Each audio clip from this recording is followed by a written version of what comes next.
করিমগঞ্জে সংঘটিত হলো আরও একটি জঘন্য কাণ্ড। করিমগঞ্জ সিভিল হাসপাতালের মর্গে রাখা কিশোরীর মৃতদেহকেই ধর্ষণ। নিকৃষ্ট এবং লজ্জাজনক কাণ্ডে আবারও সংবাদ শিরোনামে করিমগঞ্জ। নাবালিকার লাশের সঙ্গে যৌন পিপাসায় লিপ্ত হয় এক যুবক, গ্রেপ্তার যুবক। মৃত্যুর পরও নির্যাতিত, রেহাই নেই নরপিশাচের হাত থেকে।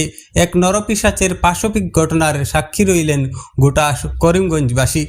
অত্যন্ত জঘন্য নিকৃষ্ট মানসিকতা নিয়ে এই পৃথিবীতে কিছু মানুষ আছেন যে তাহা কল্পনাতীত। মৃত্যুর পর রেহাই মিলল না মৃতদেহের। মর্গে দর্শন করা হলো মৃতদেহকে। অবশেষে পুলিশের হাতে ধরা পড়ে দর্শনকারী অঞ্জু রবি দাস।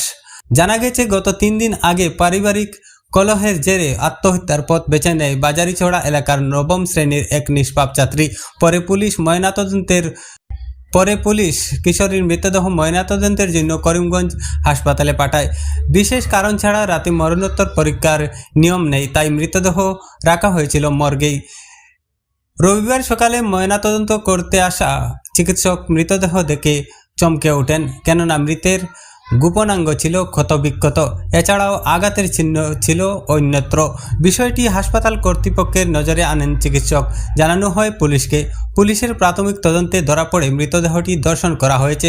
তবে তালা বন্ধ মর্গে কে করল এমন জঘন্যতম কাজ, মুহূর্তের মধ্যে তদন্ত শুরু করে পুলিশ। এতে মর্গের চাবি যার হাতে ছিল তাকে ডেকে পাঠানো হয়। পরে জানা যায়, মর্গের দায়িত্বে থাকা লোকটির ভাই অঞ্জু রবি দাস এ কাণ্ডটি ঘটিয়েছে।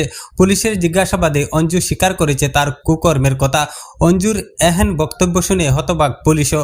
তার বিরুদ্ধে পুলিশ মামলা রুজু করে শাস্তিমূলক পদক্ষেপ গ্রহণ করছে বলেও জানা গিয়েছে। News desk, the Barak live 24। যে তাই গিয়া মানে ফাঁস লাগিয়া মারা গেছে। আর মারা যাবার পরে আমরা তো পুলিশ জানাইছি। পুলিশ জানানির পরে পুলিশ গেছেন, যাবার পরে পছন্দিটা মানে তো গিয়া মেটারে গিয়া মানে ফার্স্ট নামাইছেন। নামানির পরে যে ম্যাজিস্ট্রেটও গেছেন। ম্যাজিস্ট্রেটও গিয়া মানে সম্পূর্ণ নামাইয়া যে অলরেডি মহিলা পুলিশও গেছেন লোকে যে অলরেডি চেকিং করবেন। চেকিং করে যখন শুধুমাত্র একটা স্পট আছে, শুধু 5 লাখ মেটা 5 লাখ গিয়া আর ওটা মানে গলার মাঝেও দাগ আছে আর কিছু। তো যখন ওটাও তাদের নামিয়া টান দিকে আইছেন ডেড বডিটা আনার পরে ওটা রাত্রে ধরো 12টার সময় আনিয়া করিমগঞ্জ পোস্ট ম্যাডাম ওই যে রুম ওটা রাখা হয়েছে। আর তুমি এখন কালকে সকালে আইবে 10টার সময় আইবে। 10টার সময় তো বয়স্ক মানুষ যারা না আমরা আইছি। আইয়ালে মানে দেখা গেছে ডাক্তার হল আইসন। আইয়া মেটা প্রথমে গিয়া মানে করতা পোস্ট ম্যাডাম করতা। তখন করার সময় দেখা গেছে এটা মানে দেয়ালে এমন এক জঘন্য কাজ হয়েছে।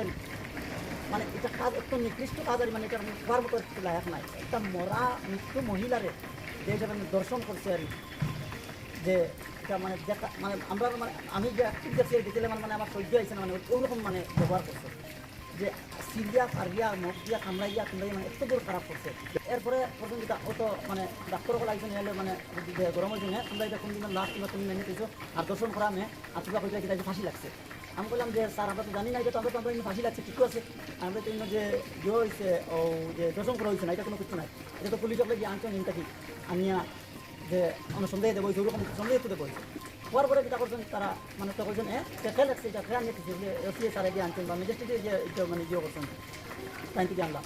তারপরে ম্যাজিস্ট্রেট সেইটা ঢুকাই দিন। এখন কি আর ডাক্তারে বলছেন তো মানে পুলিশে যে ঢুকাই দিই। এরপরে পুলিশ জানা জানি হয়েছে। পুলিশ জানা জানি হওয়ার পরে তাই আইসেন আইলে দেখছেন যে মানে এটা তো ঠিক আছে দর্শন করা হয়েছে। এখন তো মেন কথা হইল কিটা শুক্রবার দিন মারা গেছে মেয়েটা।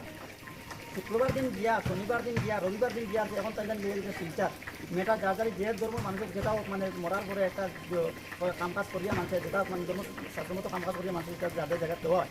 কিন্তু এখন দেখা যায় এই মেয়েটা যে তেরবাল দিয়ে বান্ধিয়ে রাখা হয়েছে 3 দিন 4 দিন নিয়ে আছে মেয়েটা। কী অবস্থা আমরা কিতা করবো মেয়েটার এখন যে শীতকাল দিয়ে দেখলাম বন্ধ করে এনেও হতো আইসন আইয়ালে মানে দেখা গেছে ও টাউন স্যার আইসন তখন মানে ওই যে টাউন দ্বারা আইসন আইয়া তাদের অন্য একটা ছেলেরে তোমার ইয়ে করছে জিজ্ঞাসা করলে তারা ধরিয়ে দিয়ে গেছেন অ্যারেস্ট করা হয়েছে। অ্যারেস্ট করার পরে ও তো তারা এই বাদে আমরা যে খবর পাইছি কিনা না হ্যাঁ এই ঘটনাটা এই দর্শন করছে যে করিমগঞ্জ সিভিলও মানে তার জন্য আমরা দেখি মানে মোবাইলের মাঝে মানে ওরকম কাজ চলে মানে ওই যে মিডিয়া আইতরা ইয়ে করতে করিমগঞ্জ সিভিলও মরা মানুষের লোকের যদি এইরকম ব্যবহার চলে আমরা একাম করে 30 টাকা দিয়ে আমরা আরাম পাইতাম, তোদের আমরা যে সুরক্ষা পাইতাম আমরা ওটা মানে উপযুক্ত আমরা যে বিচার চাই আমরা।